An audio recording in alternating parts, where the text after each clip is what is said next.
Value zone hyper mart Nandamuri Balakrishna గారిచే November 28న నాచారంలో గొప్ప ప్రారంభం. నమస్తే రవీంద్రనాథ్ గారు. నమస్తే అండి ఉషా గారు. ఈ మధ్య కాలంలో హిజ్రాలు ఇష్టపడి కొంతమంది అబ్బాయిలు స్వయంగా అది దేవుడిచ్చిన ఒక వరం, వాళ్ళని మనం ఎందుకు పెళ్ళిళ్ళు చేసుకోకూడదు, వాళ్ళు కూడా మనలా మనుషులే అని చెప్పి చాలా మంది అండర్స్టాండింగ్తో ముందుకెళ్ళిన వాళ్ళు మనం చూస్తున్నాం.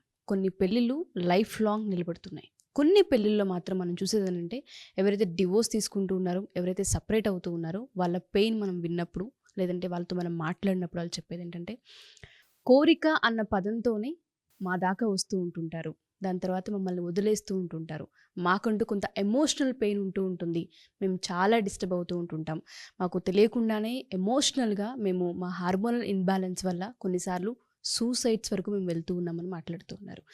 ఏ విధంగా దీన్ని మనం మాట్లాడొచ్చు అంటారంటే, న్యాయస్థానాల ప్రకారం కనుక మనం చూస్తే వీళ్ళని కూడా ఎమోషనల్ ట్రామాకి గురి చేసి ఇలా గనక మోసం చేస్తూ ఉంటుంటే న్యాయస్థానం ఎటువంటి తీర్పు ఇచ్చే అవకాశం ఉంటూ ఉంటుంది? దీనికి ఏమైనా యాక్ట్స్ ఉన్నాయా? కిన్నెర, ట్రాన్స్జెండర్, న్యూటర్ అనే పదాలతోటి థర్డ్ జెండర్ని మన సమాజం కూడా ఇటీవల కాలంలో మన భారతీయ చట్టాల్లో కూడా ఆమోదించడం జరిగింది. ఇటీవల కాలంలో ఒక మేల్ ఫిమేల్ మేలే కాకుండా ట్రాన్స్జెండర్స్ని కూడా మ్యారేజ్ చేసుకోవడం అంటే ఆనవాయితీ గడిచిన దశాబ్ద కాలంగా మన భారతదేశంలో అనేక చోట్ల ఎక్కువైంది. ముఖ్యంగా భారతదేశంలో యూపీ ప్రాంతంలో ఎక్కువగా ట్రాన్స్జెండర్స్ ఉంటారు. దక్షిణ ప్రాంతంలో తీసుకుంటే కర్ణాటక ప్రాంతంలో ఎక్కువగా ఉంటారు ఈ యొక్క ట్రాన్స్జెండర్స్, మిగిలిన రాష్ట్రాల్లో ఉన్నటువంటి సంఖ్యతో పోలిస్తే. అయితే ట్రాన్స్జెండర్స్ని వివాహం చేసుకొని రకరకాల కారణాలు ఇచ్చే వాళ్ళని ఏదో ఉద్ధరిద్దామని, లేకపోతే సమాజం ఇదని చెప్పి కొన్ని రకాల అభిప్రాయాలతో మ్యారేజ్ చేసుకుంటారు. మ్యారేజ్ చేసుకున్న తర్వాత వచ్చినటువంటి సమాజంలో కొన్ని చిన్న ప్రాబ్లమ్స్ వల్ల వాళ్ళని అబ్యూజ్ గురి చేస్తారు. కొన్ని చోట్ల మొదట్లో మాట్లాడుకున్నటువంటి రిలేషన్షిప్స్ తర్వాత కంటిన్యూ అయ్యే అవకాశం చాలా తక్కువ. అయితే అనేక రకాల ఎట్లయితే మహిళలు ఇబ్బంది పడతారో, ఎట్లయితే మహిళల వల్ల పురుషుల వల్ల మహిళలు ఎట్లయితే ఇబ్బంది పడుతున్నారో, మ్యారేజ్ చేసుకున్న తర్వాత కూడా వీళ్ళ ద్వారా ఇబ్బందులు పడే అవకాశం ఉంటుంది. అయితే నేను ముందుగా చట్టాల గురించి చెప్పి తర్వాత ఈ వివరంలోకి వెళ్ళే ప్రయత్నం చేస్తాను.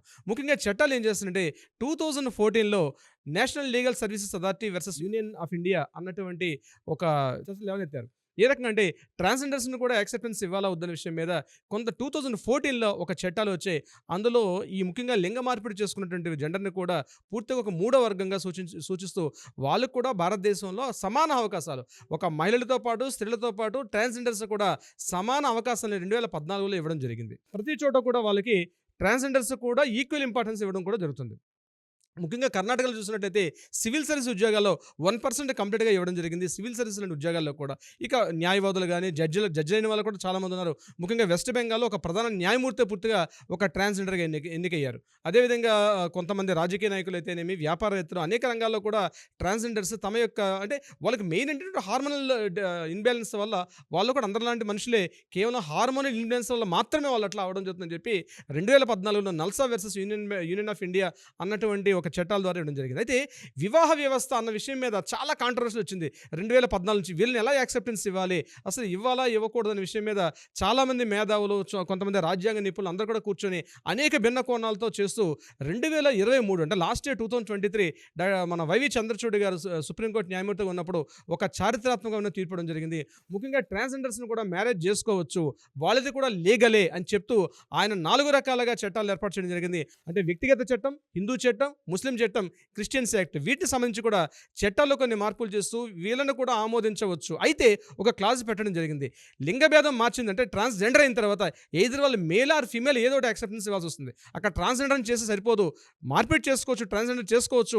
ఒకవేళ నేచురల్గా ఉన్నటువంటి వాళ్ళు కూడా ఏదో ఒక సెగ్మెంట్కి రావాలి. అంతేగాని నేను ఒక మేల్ కాబట్టి నేను ట్రాన్స్జెండర్ పెళ్లి చేసుకుంటే కుదరదు. ఒక మేల్ ఒక ట్రాన్స్జెండర్ అది కూడా ఫిమేల్ అనే వెర్షన్తో వెళ్ళాలి, లేకపోతే ఫిమేల్ ఒక మేల్ అనే ట్రాన్స్జెండర్తో వెళ్ళాలి తప్పించి కంప్లీట్గా ట్రాన్స్జెండర్కి మాత్రం మ్యారేజ్ చేసుకునే చట్టాలు మాత్రం భారతీయ చట్టాల్లో లేదు. ఇది గుర్తుపెట్టుకోవాల్సిన అవసరం ఉంది. ఏదైనా మేల్గా ఉన్న వ్యక్తి ఫిమేల్గా మారిన తర్వాత నేను ఫిమేల్ని అని కన్ఫర్మేషన్ చేస్తూ వెళ్ళాలి. ఎందుకంటే ముఖ్యంగా ప్రకృతి నియమావళి ఉంటుంది. అయితే కంప్లీట్గా మేల్తోనన్నా ఒక మ్యారిటల్ స్టేటస్ వెళ్ళాలి, లేకపోతే ఫిమేల్తో వెళ్ళాలి తప్పించి మేలు ఫిమేల్ కాకుండా ట్రాన్స్జెండర్తో వెళ్తా ఉన్నటువంటి చట్టాన్ని అయితే భారతదేశం యొక్క చట్టాలు యాక్సెప్టెన్స్ ఇవ్వలేదు. ఒకవేళ మీరు లింగ మార్పిడి చేసుకున్నట్లయితే, ట్రాన్స్జెండర్ అయినట్లయితే ఏదో ఒక వర్గంగా చెప్పాలి. ముఖ్యంగా ట్రాన్స్జెండర్లో వచ్చేటప్పుడు కూడా ఇటీవల ఆధునిక దీని మీద చర్చలు జరిగినాయి నిపుణులతోటి. మనం కాస్త వివరాల్లోకి వెళ్తే వాళ్ళకు కూడా యాస్టిస్గా లేడీస్కి ఏ రకంగా అయితే హార్మోనల్ వస్తాయో సేమ్ వాళ్ళకు కూడా సేమ్ అంటే ఒకవేళ జెండరింగ్ మారినప్పుడు కూడా వాళ్ళకి అన్ని విధాలుగా యాక్సెప్ట్ యాక్సెప్టెన్స్ ఇస్తున్నామని చెప్పి మెడికల్ అసోసియేషన్ వాళ్ళు కూడా సర్టిఫై చేసిన తరువాత మాత్రమే ఈ యొక్క చట్టాలకు రూపకల్పన జరిగింది. అంటే లేడీస్కి ఎట్లా అయితే వాళ్ళ బాడీలో ఎటువంటి చేంజెస్ కనిపిస్తాయో యాసిడ్గా ట్రాన్స్జెండర్స్ మేల్ నుంచి ఫిమేల్గా మారిన తర్వాత కూడా యాసిటీస్గా అవన్నీ కూడా ఉంటాయని చెప్పడం వల్లనే దీన్ని యాక్సెప్టెన్స్ ఇచ్చారు మ్యారేజ్లో కూడా. అంటే పిల్లలకి అనే శక్తి వాళ్ళు కూడా ఉంటుంది. అంటే ఇప్పుడు రకరకాల మార్గాల ద్వారా అంటే ఒక మేల్ ఫిమేల్కి అంటే ప్రకృతిలో ఒక పురుషుడు స్త్రీ అంటారు కాబట్టి ఆ రకంగా కూడా వాళ్ళ పిల్లల్ని కానీ హక్కు కూడా ఉంది కాబట్టి అప్పుడే యాక్సెప్టెన్స్ ఇచ్చారు. సో ట్రాన్స్జెండర్ అనే పేరుతో అయితే మ్యారేజ్ చేసుకునే హక్కు లేదు, ఎయిదర్ మేల్ ఆర్ ఫిమేల్, అప్పుడు మాత్రమే వీళ్ళు చేసుకునే అధికారం ఉంటుంది. సో ఇది 2023 అక్టోబర్ 1 ఆర్ 2 ఈ చట్టం రూపకల్పన అయింది. అది మన రీసెంట్గా గతంలో ఉన్నటువంటి సుప్రీంకోర్టు చీఫ్ జస్టిస్ ఉన్నటువంటి చంద్రచూడ్ గారి ఆధ్వర్యంలో జరిగింది. సో అప్పటి నుంచి దీనికి చట్టబద్ధం చేశారు. అయితే ఈ యొక్క దీనిలో వివరాలు ఇంకా పూర్తి అంటే దీని ఇంకా చాలా చర్చలు జరగాలి. ఇప్పటివరకు ఉన్న వివరాలను నేను మీకు తెలియపరిచే ప్రయత్నం చేస్తాను. ముఖ్యంగా ఒకసారి మ్యారేజ్ చేసుకున్న తర్వాత ఒకసారి ఒక ట్రాన్స్జెండర్ తన జెండర్ని చేంజ్ చేసుకుని మ్యారేజ్ అయిన తర్వాత ముఖ్యంగా వాళ్ళకి మేల్కి మేల్ రైట్స్ కానీ ఫిమేల్కి ఫిమేల్ రైట్స్ కానీ 100% ఉంటుంది. అంటే ఆస్తి హక్కుల చట్టాలు ఉంటాయి, ఆస్తి హక్కు చట్టాలు కానీ పంపకాలు కానీ అన్ని విషయాల్లో కూడా యాజ్ ఇట్ ఈజ్ ట్రాన్స్జెండర్స్కి అన్ని రకాల హక్కులు కూడా ఉంటున్నాయి. దీని మీద ప్రత్యేకంగా కొన్ని సంఘాలు ఉన్నాయి, కొన్ని సిఫార్సు ఉన్నాయి, కొన్ని కమిటీలు కూడా ఉన్నాయి. సో మిగిలిన కూడా స్త్రీలకు ఏ రకంగా హక్కులు ఉంటాయో ఒక ట్రాన్స్జెండర్ కూడా అన్ని రకాల హక్కు ఉంటుంది. వాళ్ళని మీరు ఫిజికల్గా దూషించిన, బాడీ షేమింగ్ చేసిన, అంటే వాళ్ళు ముందు నువ్వు ఇట్లా జరిగాయని చెప్పి బాడీ షేమింగ్ చేసిన ఈ యొక్క చట్టాలు మరలా కోర్టులోకి వెళ్ళేటప్పుడు ఫైల్ చేసి షూట్ చేసే అధికారం కూడా ఆ యొక్క తన ఎవరైతే హస్బెండ్ ఉంటారో హస్బెండ్ మీద చేసే ఫైట్ చేసే అధికారం కూడా ఉంటుంది. అదేవిధంగా బాడీ షేమింగ్ చేయొచ్చు, ఫిజికల్గా అబ్యూజ్ చేయొచ్చు, తిట్టడం కానీ ఓరల్గా తిట్టిన, ఫిజికల్గా వాళ్ళని బీట్ చేసిన, కొట్టిన, తిట్టిన, ఎన్ని రకాలు చేసిన ఒక స్త్రీకి అయితే ఎన్ని రకాల హక్కులు ఉంటాయో యాస్టీజ్ హక్కులన్నీ కూడా ఇవ్వడం జరిగింది. దీనికి సంబంధించి ఇంకా చట్టాల యొక్క లోతుల్లోకి వెళ్ళినట్లయితే ముఖ్యంగా ఈ ఒక ట్రాన్స్జెండర్కి ఇంతకుముందు ఆస్తి హక్కు చట్టం లేదు. ఇప్పుడు ట్రాన్స్జెండర్ ఒక ఓన్ ప్రాపర్టీ కొనుక్కోవచ్చు, ఆ ప్రాపర్టీ లీజుకి ఇచ్చుకోవచ్చు, లేదా ఆ ప్రాపర్టీని మరలా రెంట్ కూడా ఇచ్చుకోవచ్చు. అంటే స్త్రీలో ఒక పురుషుడికి స్త్రీలకి ఎన్ని రకాల హక్కులు మన రాజ్యాంగం కల్పిస్తుందో, మన చట్టాలు ఎన్ని రకాల హక్కులు ఉన్నాయో ఆ హక్కులన్నీ కూడా ట్రాన్స్జెండర్స్ కూడా ఇవ్వడం జరుగుతుంది. అయితే ఇప్పుడు మీరు స్టార్టింగ్లో మీరు చెప్పినట్టుగా వాళ్ళు కొంత సమాజంలో కొంత రకాలటువంటి ఈ వేర్పాటు ధోరణికి అంటే కొన్ని అబ్యూజ్కి గురవుతున్నారు. అప్పుడు వాళ్ళని ఎవరికి చెప్పుకోవాలో తెలియని ఒక సందిగ్ధావస్థ ఉన్నారు, చివరికి సూసైడ్ చేసుకునే పరిస్థితి కూడా వెళ్తున్నారని మీరు ఒక క్వశ్చన్ రైజ్ చేశారు. సో దానికి సమాధానం ఏంటంటే మీరు భయపడాల్సిన అవసరం లేదు. చట్టాలు మీకు ఉన్నటువంటి చట్టాలు మీకు సపోర్ట్గా ఉన్నాయి కాబట్టి మీరు డెఫినెట్గా ఫిజికల్ మీరు కూడా ఒక జెండర్ ఒక కిన్నెరలు అంటారు, కిన్నెరలు అనొచ్చు, లేకపోతే ట్రాన్స్జెండర్ అనొచ్చు. ఇప్పుడు నేను చెప్పినట్టుగా ఏ రకమైనటువంటి వ్యక్తులైనా సరే డెఫినెట్గా మీకు కూడా చట్టాలు ఉన్నాయి, మీరు కూడా సమాన హక్కులు ప్రాతినిధ్యం భారతదేశంలో ఇవ్వడం జరిగింది. కాబట్టి మీరు ఇటువంటి ఏవైనా గమనించినట్లయితే ఒక పర్సనల్గా మిమ్మల్ని తిట్టినా, మిమ్మల్ని కొట్టినా, వృత్తిపరమైన దానికి సంబంధించి కించపరిచిన, ఎందుకంటే వాళ్ళకంటూ ఒక వృత్తికి సంబంధించి ఒక థీరీని ఫాలో అవుతూ ఉంటుంటారు. అది ఏ విధంగా మనం చూసినా దాన్ని కూడా డిగ్రేడ్ చేసి మాట్లాడడం జరుగుతూ ఉంటుంది రిలేషన్షిప్లో ఉన్నప్పుడు. గవర్నమెంట్ ఏం చేశారంటే ఇంతకుముందు వాళ్ళకి వేరే ఆధారం లేదు. స్కూల్లో జాయిన్ అయ్యేటప్పుడు అక్కడ మేల్ ఫీమేల్ అక్కడ ఏ జెండర్ రాయాలో తెలియక చాలా ఇబ్బందులు పడేవారు. 2016 నుంచి ప్రతి సర్టిఫికేట్స్లో కూడా 3 ఫార్మాట్స్ వస్తున్నాయి. అక్కడ మేల్ ఫీమేల్ ట్రాన్స్జెండర్ అని చెప్పి 3 ఆప్షన్స్ వస్తున్నాయి. కాబట్టి పిల్లల్ని ఎడ్యుకేషన్ చదివించుకోవచ్చు, ఉద్యోగాల అవకాశాలు ఉన్నాయి, ఉపాధి అవకాశాలు ఉన్నాయి, గవర్నమెంట్ ప్రభుత్వ ఉద్యోగాలు ఉన్నాయి, ప్రైవేట్ సంస్థలు ఉన్నాయి. చాలామంది ఈరోజు కొన్ని వేల మంది కూడా సమాన ఈక్వల్ అవకాశాలు పొందుతున్నారు. కాబట్టి ట్రాన్స్జెండర్స్ కూడా ఎటువంటి భయపడాల్సిన అవసరం లేదు. అటువంటి అబ్యూజ్ కానీ గురైనట్లయితే దగ్గరలో ఉన్నటువంటి మీకు కోర్టులో మీరు పోలీస్ స్టేషన్లో ఫిర్యాదు చేయొచ్చు. ఇమీడియట్గా న్యాయస్థానం మాలాంటి న్యాయవాదుల్ని సంప్రదించినట్లయితే డెఫినెట్గా న్యాయపరంగా మీకు ఎటువంటి చట్టపరమైనటువంటి మీకు హక్కులు కానీ మీకు ఈక్వాలిటీ రైట్స్ కానీ అన్నీ కూడా మీకు డెఫినెట్గా ఉంటాయి. ముఖ్యంగా గుర్తుపెట్టుకోవాల్సినటువంటి ప్రతి మగాడు ప్రతి పురుషులు కూడా ఏంటంటే వాళ్ళు కూడా ఈక్వల్గా మనతో పాటు సమాజంలో జీవించే హక్కు ఉంది. మన రాజ్యాంగం అందరికీ చెప్పేది ఒకటి, ఫస్ట్ జీవించే హక్కు ఉండాలి. ముందు రైట్ టు లివ్ ఇన్ అనేది వెరీ వెరీ ఇంపార్టెంట్. జీవించే హక్కు ఉన్న తర్వాతనే మిగిలినన్నీ ఏర్పాటవుతాయి. మన ఇప్పటివరకు సమాజంలో వీళ్ళని తొక్కివేశారు పక్కకి.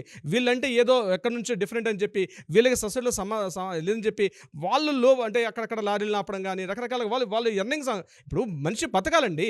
సమాజంలో ఎన్ని చట్టాలు, ఎన్ని హక్కులు, ఎన్ని తీర్పులు ఇచ్చినప్పుడు కూడా ఫస్ట్ చెప్పేది నిన్ను నువ్వుగా బతకాలి, బతికే హక్కు ఉంది, జీవించే హక్కు ఉంది అనేది ప్రతి ఒక్కరు మనం కోరుకున్నది. ఏ కోర్టుకి వెళ్ళినా ఏ చట్టాలకు వెళ్ళినా ఆ యొక్క ప్రైమరీ ఫండమెంటల్ రైట్ని పక్కకు తోసే అధికారం ఎవరికీ లేదు భారతదేశంలో.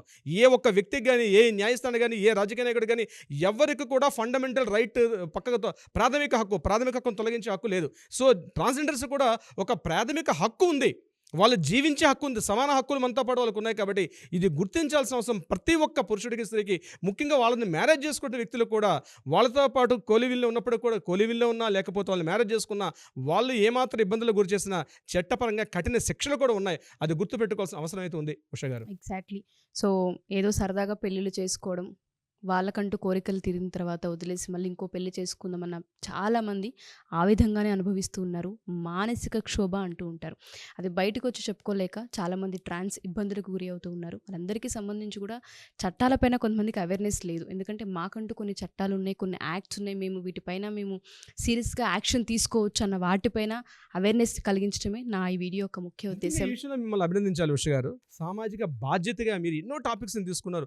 పురుషులకి, స్త్రీలకి, చిన్నపిల్లలకి, వృద్ధులకి, ఇలా అన్ని యాంగిల్స్లో ఎన్నో కొన్ని వందల వీడియోలు మీరు చేశారు. కానీ ఈ టాపిక్ మీద బహుశా ఇది కూడా ఒక టాపిక్ చేయొచ్చు, ఇది కూడా ఒక అవేర్నెస్ ఇవ్వాలని మీరు ఏదైతే నాతో మాట్లాడి నన్ను ఇక్కడ కూర్చోబెట్టి మీరు మాట్లాడించింది రియల్గా ఈ విషయంలో మిమ్మల్ని నేను ప్రత్యేకంగా అభినందన తెలుపుతున్నాను ఉష గారు. Thank you sir, thank you so much. Thank you so much Usha గారు.